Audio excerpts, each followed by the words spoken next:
इस कार्यक्रम के पुण्यार्चक हैं श्रीमती सुशीला देवी, धर्मपत्नी स्वर्गीय श्री बाबूलाल जी जैन, साइकिल वाला परिवार ललितपुर, श्रीमती मीना अनिल कुमार जैन, BSR, श्री विद्यासागर रोडवेज परिवार नागपुर, पुत्री एवं दामाद श्रीमती सोनिया, श्री आदेश कुमार जी, पौत्र Rehan Singapore, Shrimati Swati Piyush Jain, master Darsh Jain, master Garbh Jain, PSR, Shri Vidyasagar roadways परिवार Nagpur, master Reyan Jain, master Yuvan Jain Singapore, Shri Ajay Jain, Shrimati Mukta Jain, Ishan Jain dream palace Nagpur, BSR, Riya Jain dream Sophie, Shri Vidyasagar roadways परिवार नागपुर। आचार्य गुरुवर श्री ज्ञान सागर मुनि महाराज की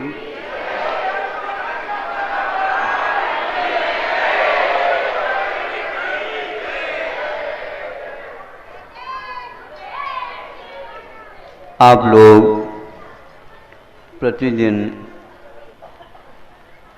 चाहे वह चरणों के अभिषेक हो या मस्तकाभिषेक हो, 4 कलश रख करके चारों तरफ स्थापना करके विधिवत मंत्रों के साथ यह कार्य संपन्न किया जाता है। और चारों कलशों को भरे हुए रखते हैं, एक साथ उनको आप 2-2 करके कर लेते हैं।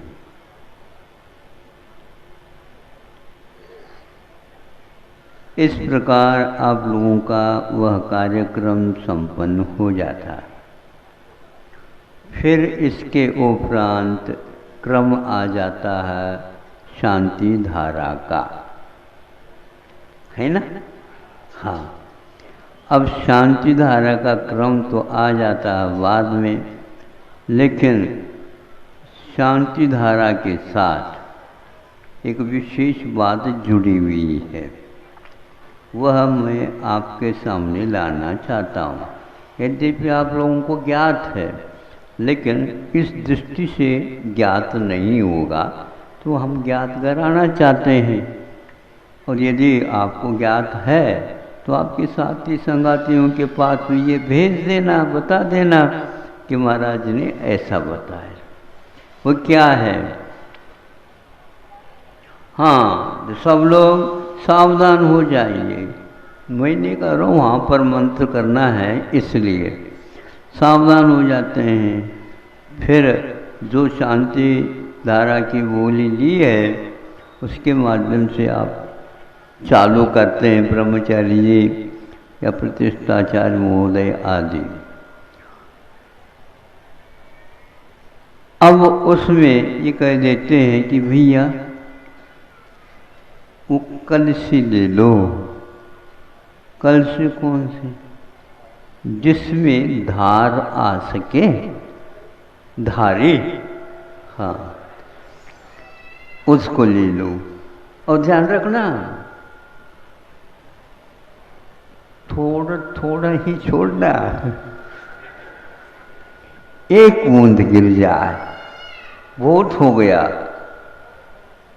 और 10-20 व्यक्ति हाथ भी लगाते हैं।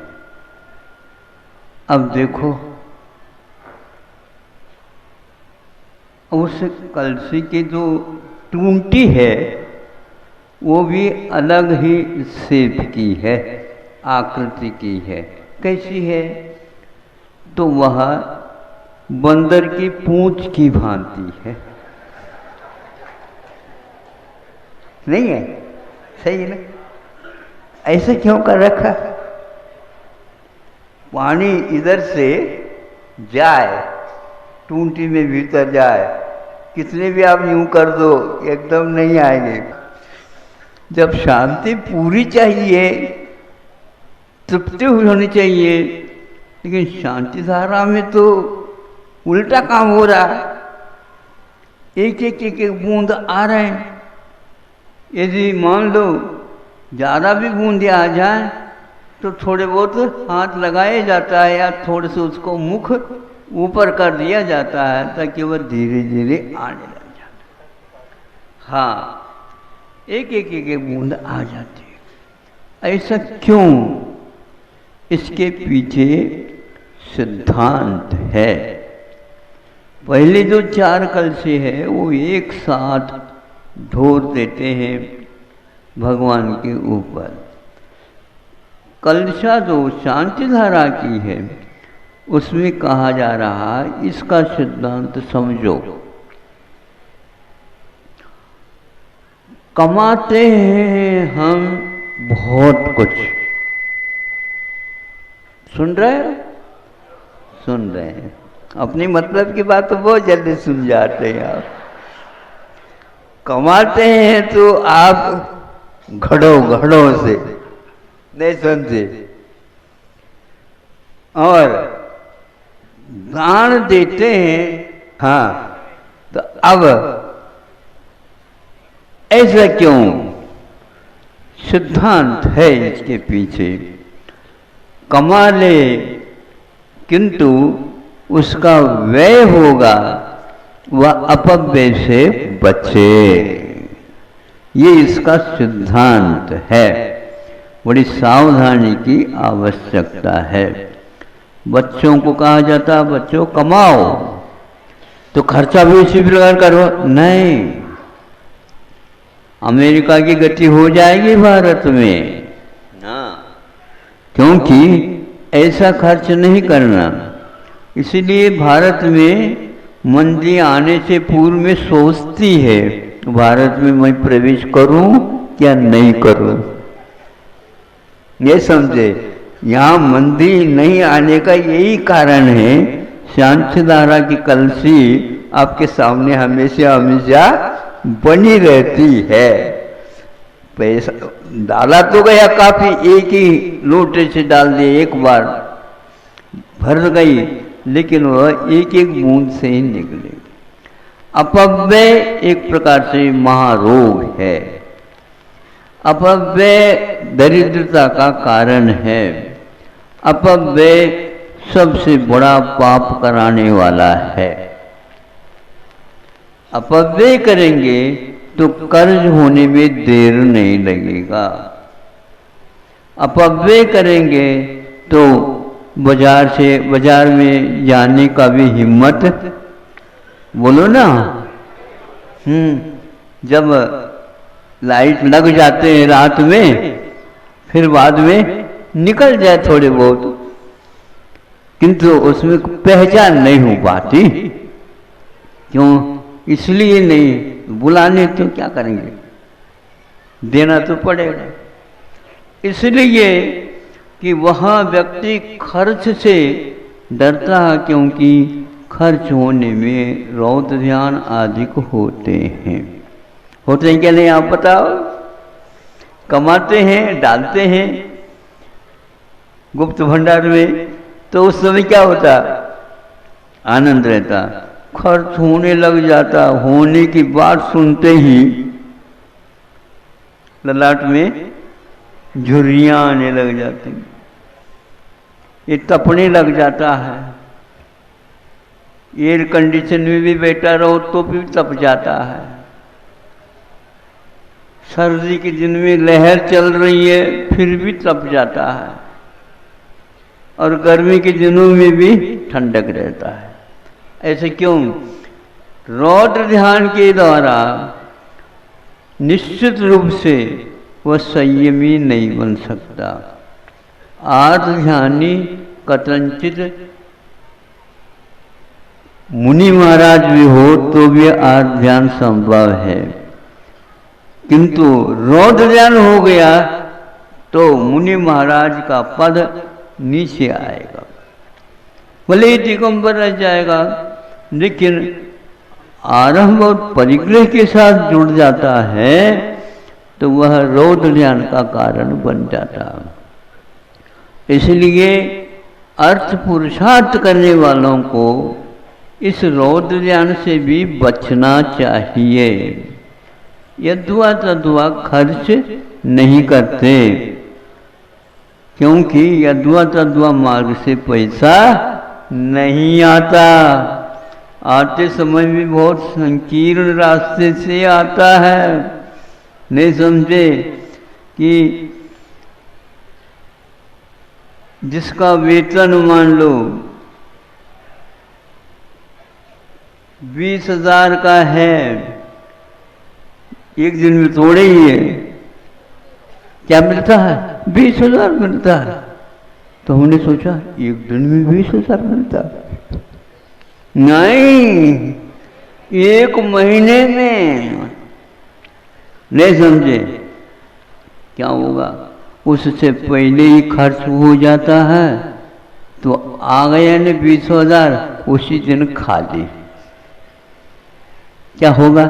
खर्चा बहुत है, तो खर्चा ज़्यादा है और कम आते तो कम हो, ये नहीं, कमाओ ज़्यादा और खर्चा सीमित करोगे तो बना भी रहेगा, हरियाली बनी भी रहेगी। फिर देखो क्या होता। तो इसीलिए आप लोग धर्म ध्यान करते हो कम और रौत ध्यान करते हो एकदम। हाँ, कैसे चलेगा काम बताओ? इसीलिए इन सब पूजन सामग्रियों के माध्यम से भी यही याद करा देते हैं कि आप व्यय कम करो और जितना आवश्यक है उतना ही करो, बच जाएगा। आवश्यक है, कल कोई भी मान लो परिस्थिति बिगड़ जाती है, उस समय मांगना न पड़े, अपनी मर्यादा कायम बनी रहेगी। इसलिए शांति धारा की जो कलसी है वह ऐश के साथ होते हुए भी वो नेगेटिव का प्रतीक है। नहीं समझे? है ही नहीं, यूं कर दो तो आता ही नहीं जल्दी, वो ऐसा नहीं आता, वो अपने रास्ते से आता है। हाँ, और इसलिए उस टूंटी को जो लगाई जाती है वो नीचे से नहीं लगाई जाती, प्राय करके उसको ऊपर से लगाई जाती, ताकि वह एकदम आ नहीं सकता, एकदम नहीं आए।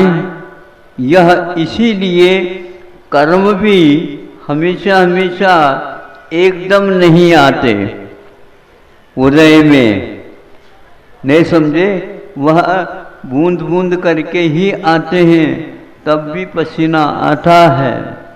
पूरा एक साथ आ जाए कर्म तो आत्मा का अस्तित्व रुकना मुश्किल हो जाएगा और आप बेहोश हो जाएंगे। हाँ, अभी कुछ कर्मों की गनीमत है, आप लोगों का भाग्य समझ लो कि वह इतने अनुभाग, तेज अनुभाग के नहीं आते जितने कि नरकों में आते। नरकों में जो आ जाते हैं तो बेहोशी के लिए कारण होता था, इस प्रकार वो तेज कर्म का उदय आता। लेकिन वहाँ पर वैकृक शरीर रहता, औदारिक शरीर नहीं रहता, मिट्टी का वज्र के समान रहता है और वह कभी टूटता नहीं। पूरी वेदना का अनुभव उन्हें करना होता है, तो उसमें इस प्रकार के कर्म के उदय रहते हैं और चतुस्थानी मैंने बहुत अतिरेक हो जाता है। हाँ, ये तो बहुत कमज़ोर है ना, ये पूरा आता ही नहीं। आ भी जाए तो वह जब से नाराज संगन इत्यादि को देख करके आ जाता है, नहीं तो आ जाए तो फिर जीवन ही समाप्त समझ लो, सहन नहीं कर पाते।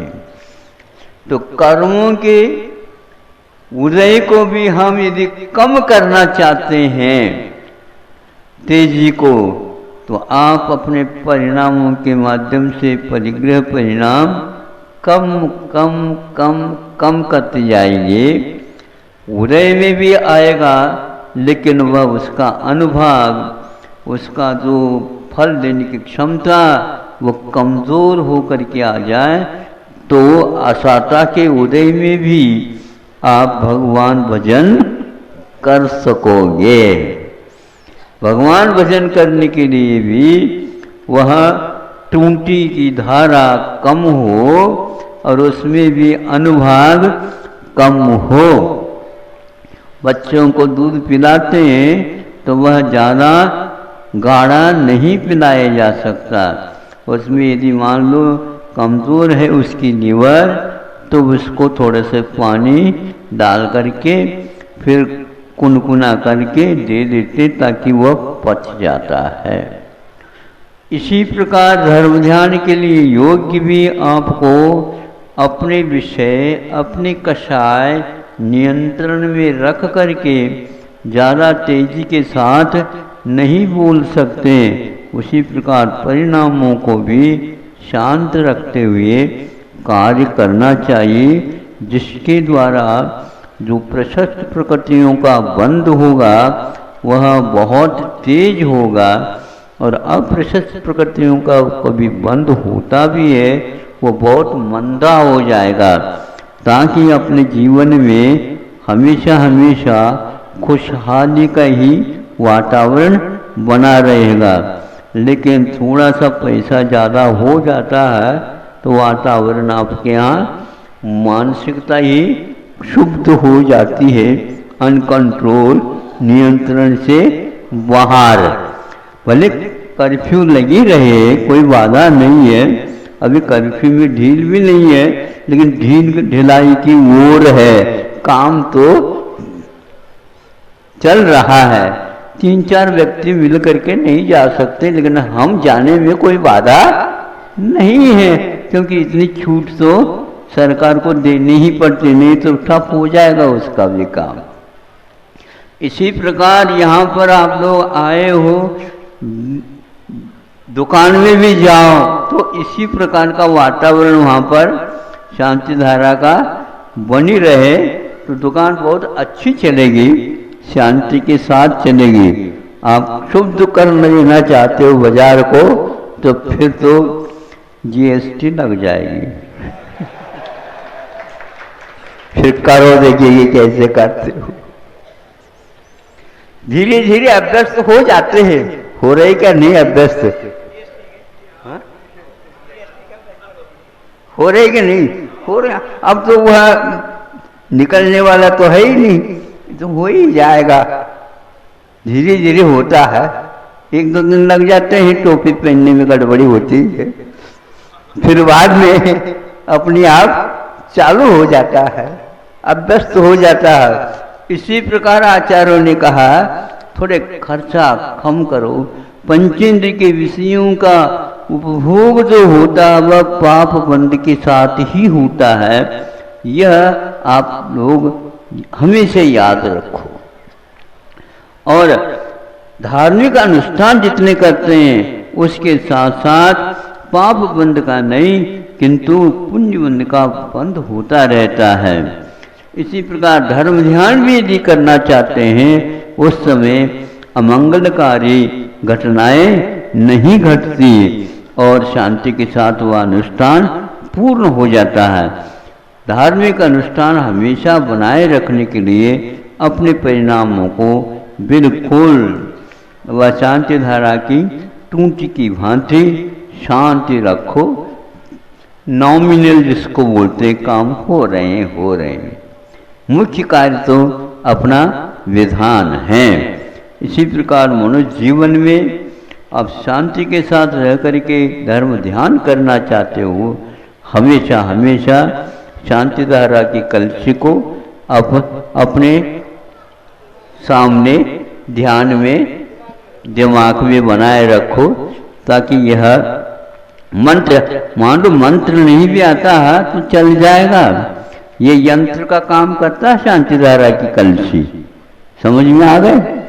ऐसे क्यों ये अलग बनावट के साथ इसकी संरचना हो चुकी है, इसी को शांति धारा बोलते हैं। और इस शांति धारा कलशी की भूली जो है चारों बड़ी बड़ी है ना, उससे भी आगे की पहुंच जाती है।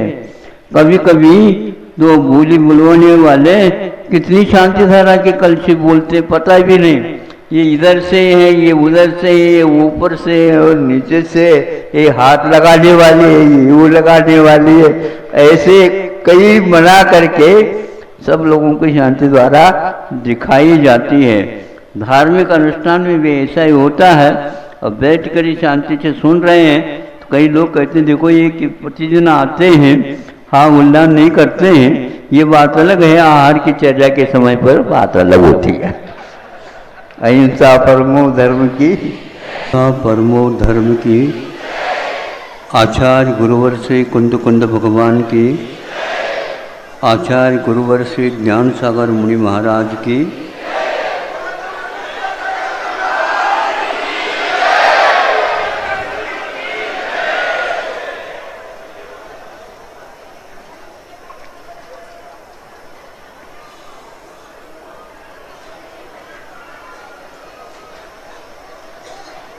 कई लोगों को यह ज्ञात नहीं होगा कि लगातार दुख की घड़ियों में जिनका जीवन गुजरता रहता है, उन्होंने सुख का स्वाद देखा नहीं। उनकी धारणा ये संभव है कि एक बार कर्म बनते हैं तो बहुत दिन तक, बहुत युगों युगों तक वो हमें परेशान करते रहेंगे। अब हमने ऐसे कोई गलती कर दी होगी जिसके स्वरूप हमें यह लंबा अवधि तक ये फल मिल रहा है, और लगता भी ऐसे ही है। प्राय करके इसमें कई लोग जुड़ जाएंगे, महाराज हमारी भी ऐसी धारणा, हमारी भी ऐसी धारणा, हमारी भी ऐसी धारणा। स्वयं के अनुभव में जैसा आ रहा है उसके माध्यम से बनाया हो, जिसके द्वारा जो फल मिल रहा है वह फल तो संवेदन में आ रहा है, खाने पीने में आ रहा है, अनुभव में आ रहा है, किंतु जिसके द्वारा यह मिल रहा है वह हमारे लिए परोक्ष रहा है। ये पक्का है कि कर्म का ही फल मिल रहा है, लेकिन फल के बारे में जो ये गलत धारणा हो रही है वह कर्म हमारे लिए हमेशा सता रहा है। ये कर्म एक ऐसा कमज़ोर है, तो ऐसा सिद्धांत से चलता है कर्म दोबारा कभी फल नहीं मिलता उससे। सुन रहे हो आप लोग? महाराज ये तो विपरीत बात हो गई। हम ये सोच रहे हैं एक ही बीमारी जैसे छूट नहीं रही है, आदि से लेकर के अंत तक वही है। रोग भले ही वही उसी नाम का होगा, लेकिन कर्म जब तक रोग है तब तक तो रहता है, लेकिन कर्म भी हमेशा बना रहता ऐसा नहीं। कल ये उदाहरण दिया था कि एक फिल्म का ही चित्र आपकी नज़र में आधा है, किंतु वो चल कैसा रहा है तो उसकी कंटिन्यूटी, उसकी सततता वह आपकी निगाह में नहीं आ पाती। ये श्रद्धान का विषय है। इसके लिए पढ़ा लिखा हो ऐसी कोई आवश्यकता नहीं। प्राय करे के पढ़े लिखों के द्वारा गलत भी प्रस्तुतिकरण होता है तो युगीन सारी जनता उसी के पीछे लग जाती है। ये एक प्रकार से सांसारिक रोग जैसे ये बीमारी लग जाती है। क्या कर सकते हैं, वो भी एक बीमारी है, लेकिन ये संवेदन की बात है। ये संवेदन के विषय में आप लोग अपने आप निर्णय नहीं ले सकते। यदि लेते हैं तो वो गलत हो जाता है। एक बार गलत हो जाएगा फिर हमारे प्रवचन और भगवान के भी उपदेश या उनके दर्शन भी काम नहीं करते। यहाँ तक कह देते भगवान अभी तक तो आप हमारे लिए बहुत अच्छे काम करते आए थे, इन दिनों में किसी के कहने में आ गए देखता है जो हमारे लिए परिपूर्ण जैसे वातावरण नहीं बना रहे हैं। भगवान जबकि मैं तो आपको ही पूछता आया हूँ। अब ऐसा लगने लगा है कि भगवान भी किसी बहकाव में बोलो आते हैं। महाराज भगवान ने हमने ऐसे कौन सा काम पाप किया तो बिल्कुल अच्छा ही करता आ रहा हूँ। इस जीवन में तो जब से हमें याद है कि कभी भी विपरीत काम नहीं हुआ, लेकिन जब आपके भक्त भी मैं बन चुका हूँ और फिर भी यह दिन देखने को मिल रहे हैं, इसमें कुछ न कुछ तो गड़बड़ियाँ, हाँ आप भी अपने लेखा जोखा देख लो, कहीं गड़बड़ी हो सकती है। ये धारणा आप अन्य विषय में बना सकते हैं, लेकिन संवेदन के क्षेत्र में नहीं बना सकते। संवेदन के क्षेत्र में आप कर्म वही है ऐसा नहीं कह सकते, उस प्रकार का हो सकता। प्रकारार्थी धा, ये व्याकरण का नियम है। तो इसमें धा प्रत्यय जो लगता है ये प्रकार के अर्थ में, वो धा तो प्रकार है, वही नहीं है। वही होता तो वही वही वही कहना चाहिए था। कर्म वही नहीं तो उसी प्रकार का। ये प्रकारार्थ धा के द्वारा आप जैसे ये भिन्न है अर्थ निकालते हो, उसी प्रकार संवेदन के विषय में भी निकालना चाहिए। महाराज अंतर हो तो वही नहीं उसी प्रकार का है, किंतु वही नहीं तो फिर क्या हुआ? छूट रहा है कर्म।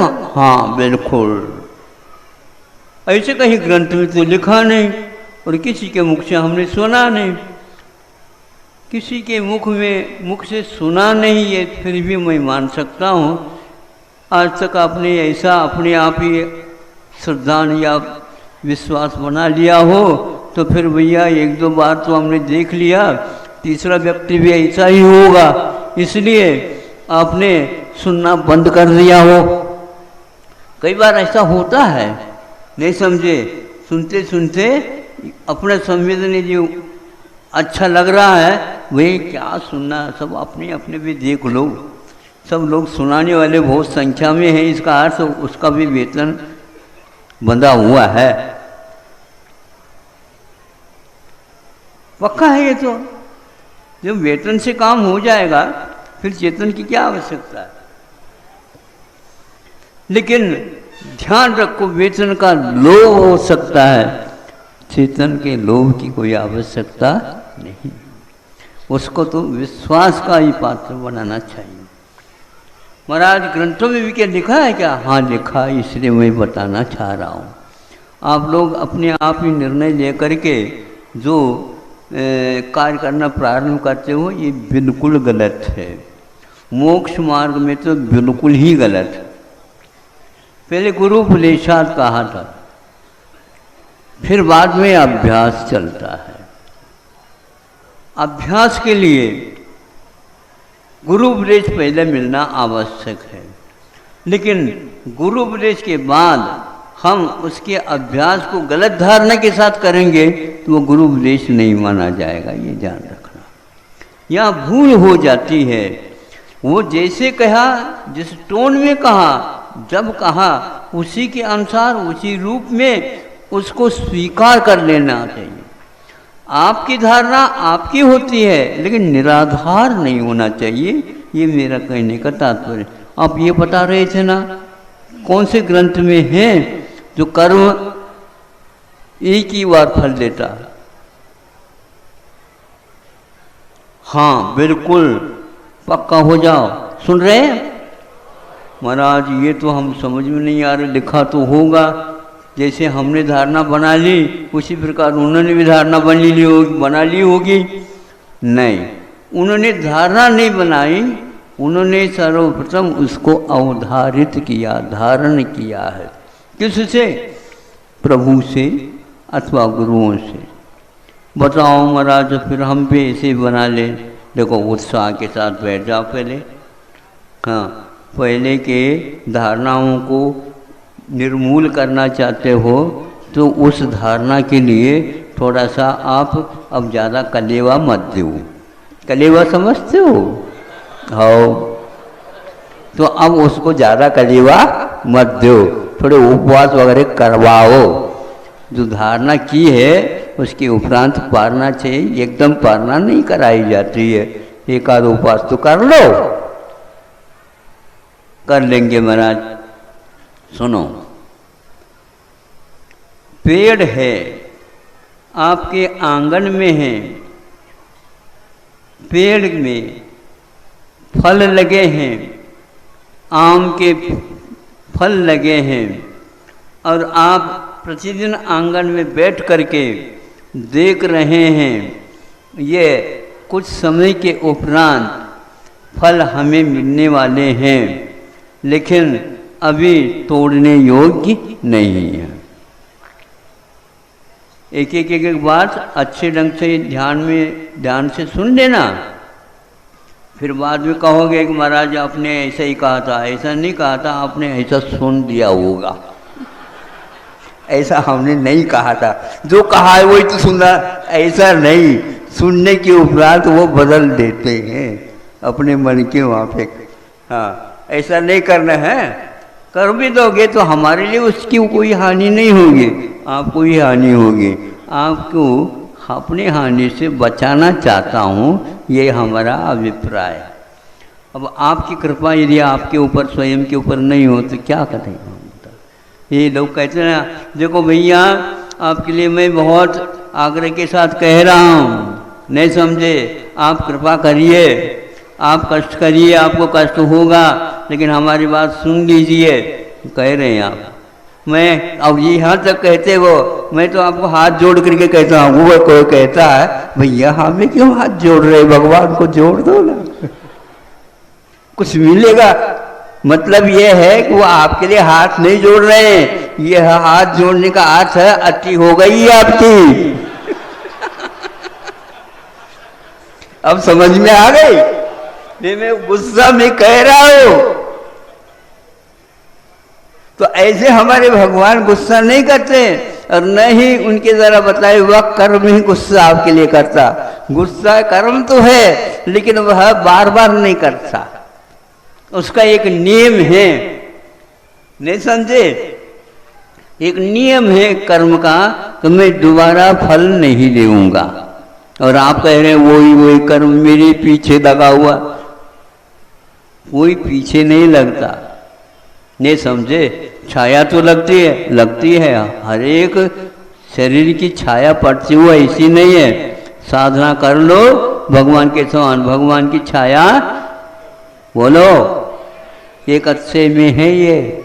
आप अच्छे तो देखना चाहते हो, भगवान साधना करते हैं, उनकी छाया गायब हो जाती है, और उनके लिए ऐसा अच्छे प्राप्त होता है। एक व्यक्ति, एक मुख नहीं है उनके पास, क्यों? ये उनकी दया है, ये उनके प्रभु प्रकार की वृत्ति है। भाई इतनी जनता आकर के बैठ गए, आगे बैठे तो ठीक ही है, पीछे भी बैठ गए, आजू बाजू भी हम देख नहीं सकते, तो भगवान ने क्या कर दिया? उनका हाथ से देखो, परस्पर उपग्रह जीवाना, इतनी सारी असंख्यात जीव आकर के बैठ गए, इनका कल्याण होना चाहिए, बहुत दूर से आए, बहुत कष्ट उठा करके आए, है क्या नहीं? लेकिन भगवान को कोई कष्ट नहीं होता। भगवान को कब कष्ट होता है? जब आप लोग उनके कहने के मर्म को समझते हुए भी प्रयोग नहीं करते हो।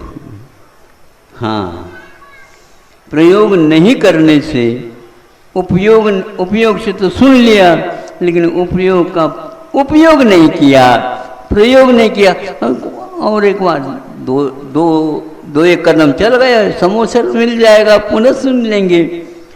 यह बात आप समझ लो गलत है। बहुत बार सुनने से बहुत अच्छे ढंग से समझ में आ जाता है, ऐसा नहीं। हाँ, बहुत बार फेल होने से एक बार अच्छा पास हो जाता है, ये धारणा छोड़ दो। अनुभव तो होता है, लेकिन नंबर बढ़े ये कोई नियम नहीं। और मन भी कहने लग जाता भैया अब छोड़ दो ना अच्छे ढंग से, अब तो छोड़ ही दो। ऐसे क्यों टोन बदल रहे हो?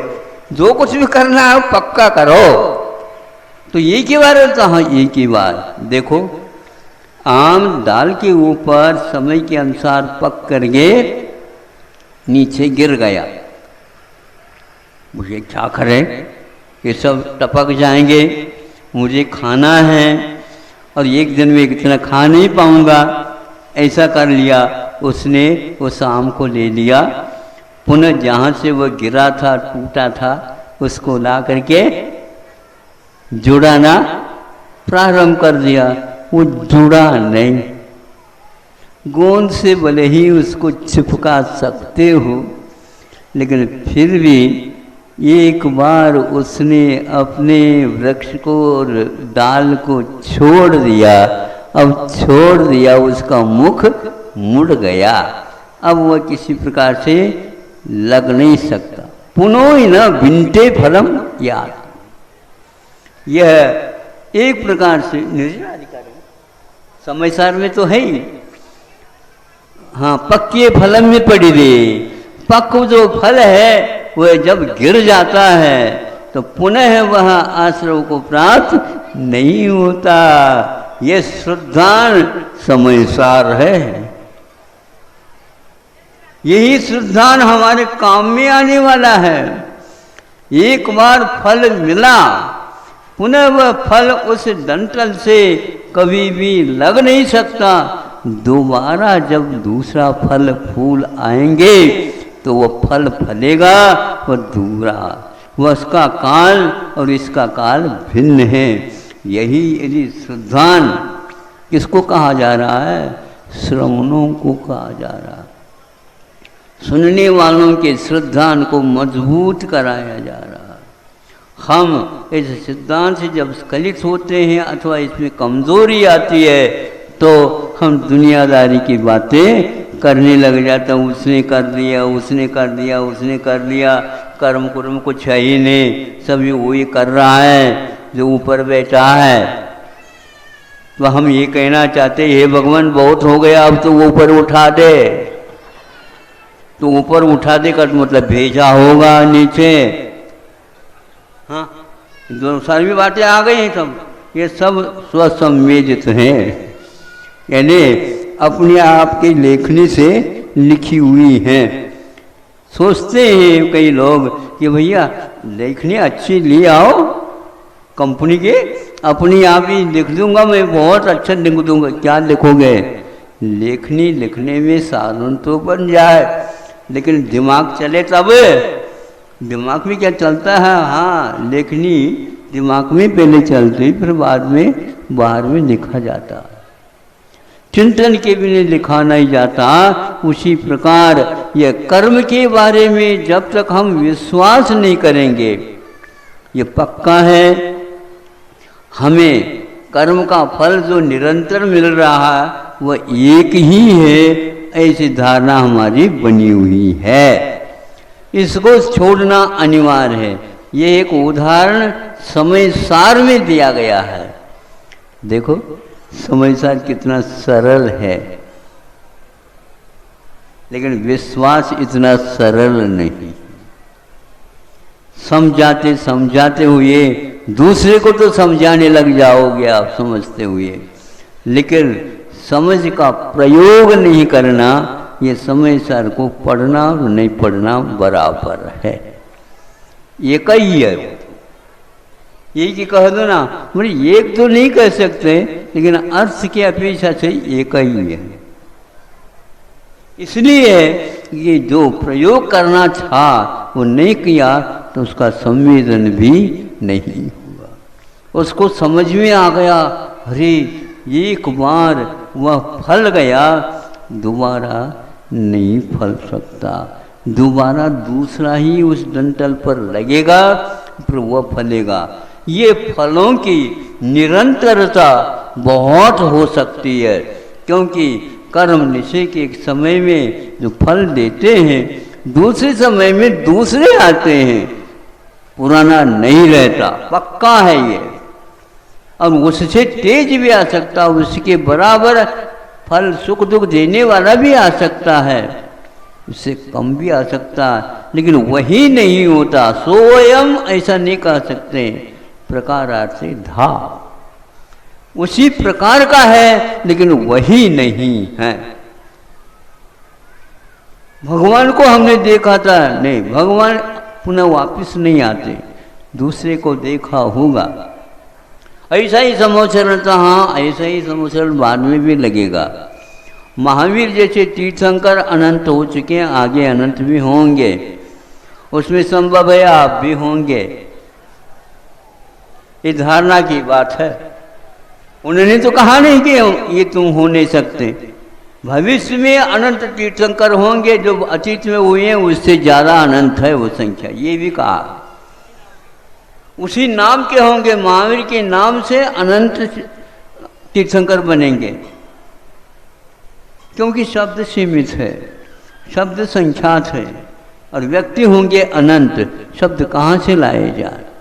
वही शब्द घूम करके आ रहा है तो वही महावीर घूम करके आ रहा, ऐसा नहीं होता। मुक्त होने के उपरांत पुनः वह भोगने के लिए, कर्म भोगने के लिए यहाँ पर नहीं आता, क्योंकि एक बार कर्म का फल दे दिया गया, कर्म चला गया, दोबारा वह नहीं दे सकता। दोबारा यदि बांधे तो देगा, नहीं बांधे तो कोई भी दूसरा कर्म चिपक नहीं सकता। कर्मों को चिपकन हमारे राग द्वेष के ऊपर आधारित है। राग द्वेष करने की परंपरा आज तक टूटी नहीं है, इसलिए बंध की परंपरा टूटी नहीं है, और बंध की परंपरा टूटी नहीं है तो उदय में आने की प्रक्रिया भी टूटी नहीं है, इसलिए वह स्वाद उसी जैसा आ रहा है, किंतु वह अलग ही स्वाद है। एक बार जिसका स्वाद ले लिया वह अभव्य के कोटि में आता है। आगम में कहा, अभव्य का अर्थ क्या होता? भवितुम योग्यम न ये अभव, जो होने योग्य नहीं है, जो कर्म चला गया अब होने योग्य नहीं है, कर्म उस जैसा आएगा और बंधेगा, वो अलग है। लेकिन ये दूसरा ही है, ये भव्य कहलाता। भवितुम योग्यम भव्य, जो होने योग्य होता है उसका नाम भव्य है, और जो होने योग्य नहीं होता उसका नाम अभव्य है। इसलिए आपका जो कर्म पक करके उदय में आकर के फल दे करके गया, अरे वो मुड़ करके आपकी ओर नहीं आ रहा, आप कर्म की ओर गुस्सा क्यों कर रहे हो? कर्म के ऊपर गुस्सा करने का अर्थ अज्ञान है। कर्म के स्वरूप को जानना गलत है, या दूसरे ने हमारे लिए फल दे दिया ये भी और गलत है। ये बीमारियां ऐसी हैं, एक रोग के कारण अनेक रोग उत्पन्न होते रहते हैं, कि उनकी कमजोरी को दबाने वाले रोग बहुत होते हैं। ये कमजोरी है संसारी प्राणी की, और इसलिए आचार्य कुंद देव ने ये कहा कि आप लोगों का विश्वास, आप लोगों की धारणा, आप लोगों की जो भाव प्रणाली है वो बिल्कुल गलत है, इस गलती को सुधारो, ऐसा कहा। तो यह एक वैज्ञानिक हेतु है उन्होंने दिया। पक्के फल में पड़ दे, एक बार पक करके फल नीचे की ओर आ गया तो पुनः जा करके वहाँ पर वह जुड़ेगा नहीं। इसी प्रकार एक बार फल आपका दे दिया कर्म ने तो आप निकल गया, पुनः नहीं होता। ये कितना आनंद का विषय है। हमारे कर्मों के फल मिल गए, अब कर्म करना मैं बंद कर चुका हूँ या कम कर चुका हूँ, अब उस पहले जैसे दुख तो अब होगा नहीं। यही एक बात प्रकारांतर से और बात कही गई है। सम्यक दृष्टि होना तो बाद में, किंतु कोई भी व्यक्ति यदि निर्वेग भाव जैसे पुरुषार्थ पूर्वक कषायम के उपशमन करने का वह पुरुषार्थ करता है, तो उसके बंध की प्रक्रिया जो 70 कोड़ा कोड़ी तक रहती थी वह अंत कोड़ा कोड़ी तक आ सकती है। क्या देखो, बिना प्रवचन के ही यह आपके काम में आ जाएगा। क्या लिखा है? ये लिखा है आप थोड़े से सावधान हो जाइए, और कर्म को यदि बंद कम करना है तो सावधान हो जाइए। कहा कि 70 कोड़ा कोड़ी उत्कृष्ट चीज जिसकी है वह अंत कोड़ा कोड़ी तक भी लाई जा सकती है बिना पसीना के। हाँ, बिना प्रवचन सुने, सुनाए, लिखे, लिखवाए, शोध किए बिना, इसके पास आपकी क्षमता है, और वह तिरंचों के पास भी है। आप तो मनुष्य हो, समझे तभी, विश्वास हो तभी, विश्वास होने के उपरांत इसमें लग जाओ, प्रयोग करते चले जाओ। कम स्थिति बंधेगी तो आपके लिए उसी के अनुसार फल भी मिलेगा और निश्चित रूप से आपका उद्धार हो जाएगा। यह धारणा जो आपकी बनती है, देखा देखी ना हो, इसके ऊपर यह वक्तव्य आपको दे दिया है और आपका समय हो गया है। 5 मिनट ज़्यादा ही दे दिया ताकि उदारता के साथ ये लोग हम दे देंगे तो उदारता के साथ सुन लेंगे। आप अपनी उदारता अपने ऊपर करिए, कंजूस न होइए। सुन रहे हो क्या नहीं? आओ, बहुत अच्छा, यह अभ्यास हो गया। पूछने का अभ्यास मुझे हो गया, हो कहने का अभ्यास आपको हो गया। हमने ये मंत्र नहीं दिया, ये तो बुंदेलखंड का ही मंत्र है, अहिंसा परमो धर्म की। उस दाता की अथवा उस मित्र की जिन्होंने आपको भोजन कराया, तब तक उनकी प्रशंसा नहीं करना चाहिए जब तक कि भोजन खाया हुआ पचे नहीं।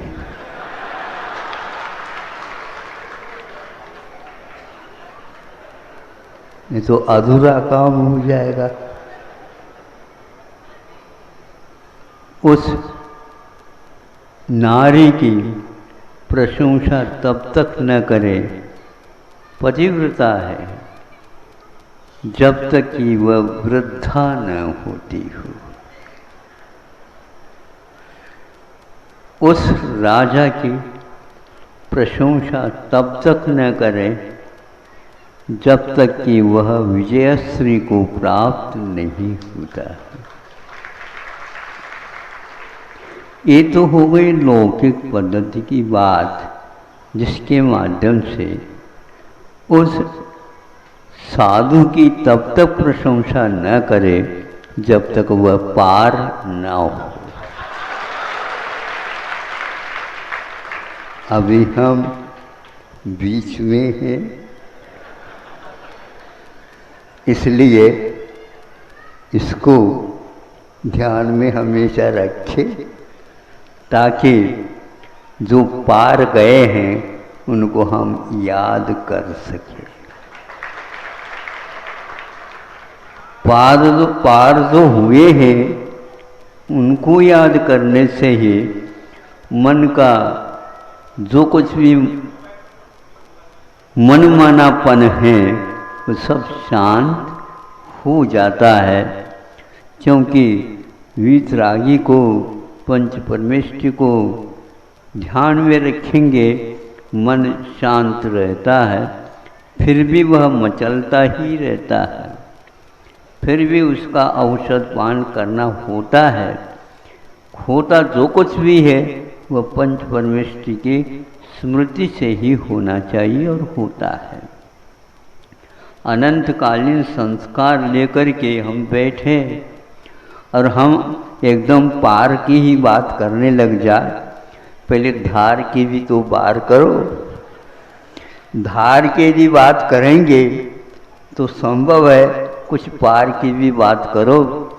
निश्चय की बात तो करो, लेकिन व्यवहार की भी बात किया करो, नहीं तो ये पार होना बहुत कठिन है। वह व्यवहार जो निश्चय के लिए अनिवार्य होता है, उस व्यवहार को स्मरण में लाने के लिए बार बार हमारे आचार्यों ने हम लोगों को संकेत दिए हैं। हमारे गुरुओं ने हमारे कान पकड़ने का भी प्रयास किया है, ताकि बाद में ये रोएगा। क्योंकि पकड़ने वाले तो वो पैर पकड़ने वाले तो बहुत आ जाएंगे, कान पकड़ने वाले कोई भी नहीं आता। सही बात कह रहे हो? आओ, बहुत कठिन होता है। यदि कोई कान पकड़ने वाला मान लो अपने काल मान के अनुसार स्वर्गवासी हो गया तो याद करते रहो। वहाँ से आकर के कोई भी व्यक्ति न कान पकड़ता और न ही पैर पकड़ पाता। बहुत दुर्लभ है ये। मैं सोचता हूँ इस संसार में संसारी प्राणी को इतनी वैराग्य का वातावरण मिलने के उपरांत भी उसमें से राग की गंध ही सूंघ लेता है। ये राग को ही पकड़ने के लिए वहाँ वीतरागी बैठे हैं।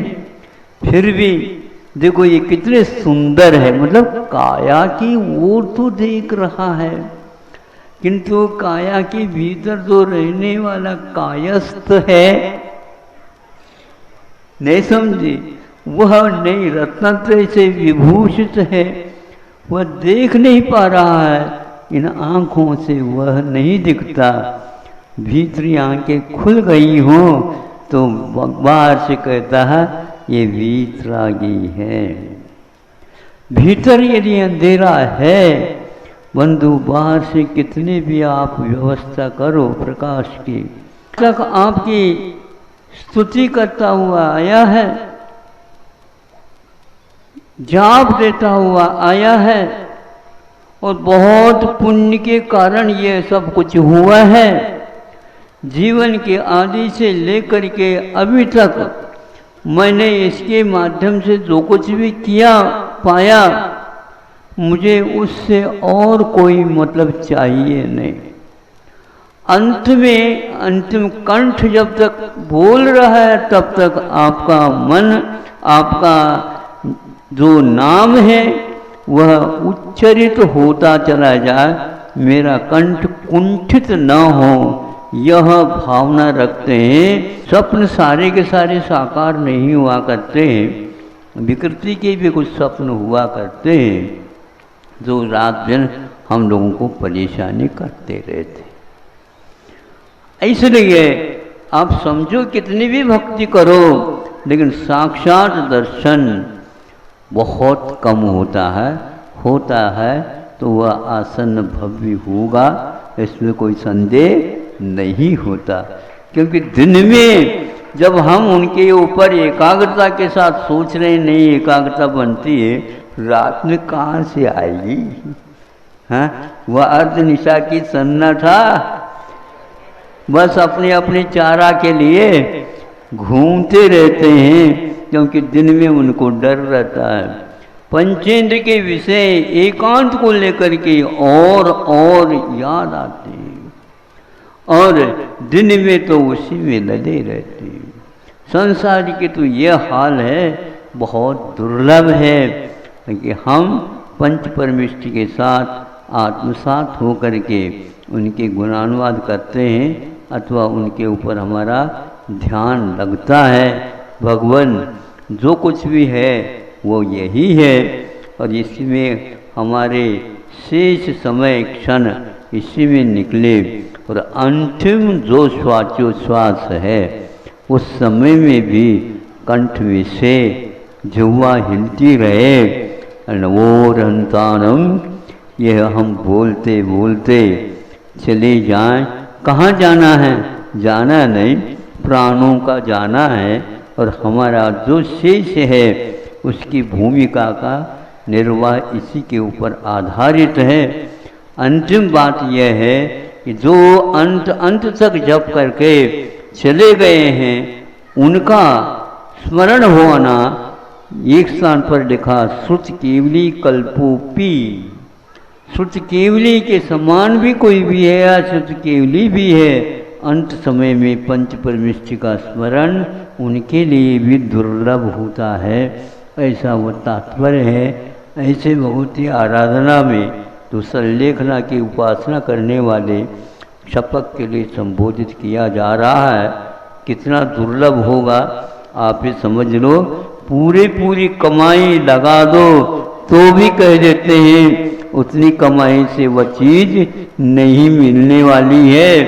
भव में कमाते जाओ तो भी उसके द्वारा मिल जाए, चिंतामणि मिल सकती है, कल्प वृक्ष कामधेनु मिल सकते हैं, लेकिन कल्पना से संलेखना में सफलता कभी भी नहीं मिलती। इसकी आराधना तो सब कुछ छोड़ने के उपरांत भी दुर्लभ मानी जाती है। ऐसे कि इसी के लिए बार बार प्रणाम करता हुआ छोटा सा वक्तव्य कि इतना तो ध्यान रखेंगे आप। क्या ध्यान रखना? वो श्लोक का 4 पंक्तियाँ थी ना, हैं 3 तो याद हो जाएंगे आपको, चौथा याद रखना, जब तक पार न हो साधु की प्रशंसा सामने सामने मत किया करो। गुणानुवाद तो करना कर्तव्य होता है, लेकिन वह भी एक प्रकार से अपने लिए उपलब्धि के लिए ही हो, ये ही मेरा तात्पर्य है।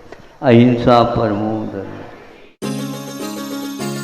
इस कार्यक्रम के पुण्यार्चक थे श्रीमती सुशीला देवी, धर्मपत्नी स्वर्गीय श्री बाबूलाल जी जैन, साइकिल वाला परिवार ललितपुर, श्रीमती मीना अनिल कुमार जैन, BSR, श्री विद्यासागर रोडवेज परिवार नागपुर, पुत्री एवं दामाद श्रीमती सोनिया, श्री आदेश कुमार जी, पौत्र Rehan Singapore, Shrimati Swati Piyush Jain, master Darsh Jain, master Garv Jain, BSR, Shri Vidyasagar roadways परिवार Nagpur, master Reyan Jain, master Yuvan Jain Singapore, Shri Ajay Jain, Shrimati Mukta Jain, Ishan Jain dream palace Nagpur, BSR, Riya Jain dream Sophie, Shri Vidyasagar roadways परिवार नागपुर।